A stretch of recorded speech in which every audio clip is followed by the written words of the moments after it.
Now that the E3 hype is starting to die down, I can finally get up my Resistance Burning Skies review. It's about like 2 weeks too late.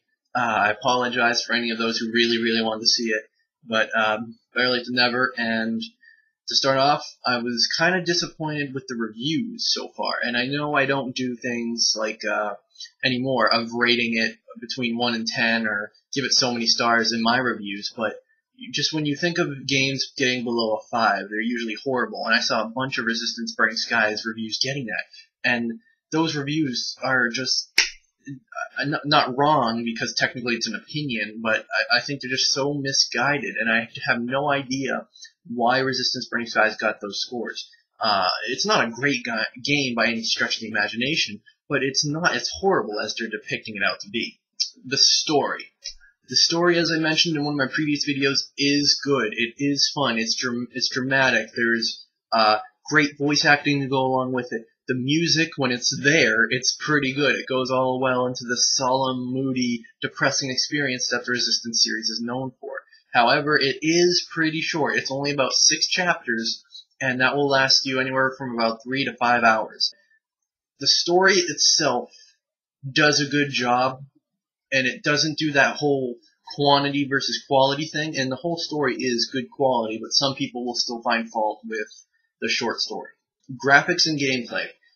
Graphics are what you would expect out of a Vita. It's pretty good. It's not horrible by any stretch, but it is pretty decent.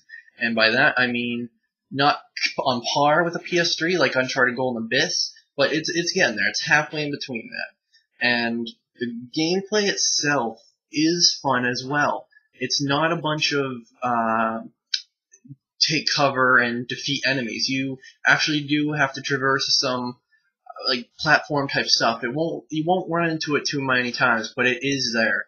And the touchscreen controls in the back panel, sometimes they are awkward to actually implement, and you'll most likely find yourself going back to the regular controls, but it is implemented well. If you actually take the time and get used to it, it is actually implemented well. And when you're trying to throw a grenade, you just simply like tap the screen and put it on the screen wherever you want to throw it, and it does work. It's not just this broken thing. It goes where you want every time, and you're not going to be frustrated with that, so do not worry. Lastly, on the story bit, the controls sometimes will fight you. Not in the terms of the motion controls, as I just mentioned, but as in terms of moving and shooting. Sometimes you'll try and shoot where you want to shoot, but it will take a while to get there, or it won't get to there in time before you have to switch to another position to aim. And that would really give some people a headache, because I know it gave me one, but it is overall tight, with a few minor exceptions with the aiming and the running and all that, squished together. Lastly, the multiplayer is broken. Hopefully they fix it soon. It's not very good. It's not very well implemented. For lack of a better word, it's broken.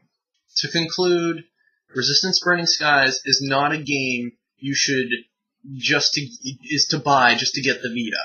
So, like Uncharted Golden Abyss, that was definitely a game to get the Vita single-handedly for. In this game, Resistance Burning Skies is not. It's a good game in the sense, if you have the money to waste and you already have a Vita, I'd say definitely get it.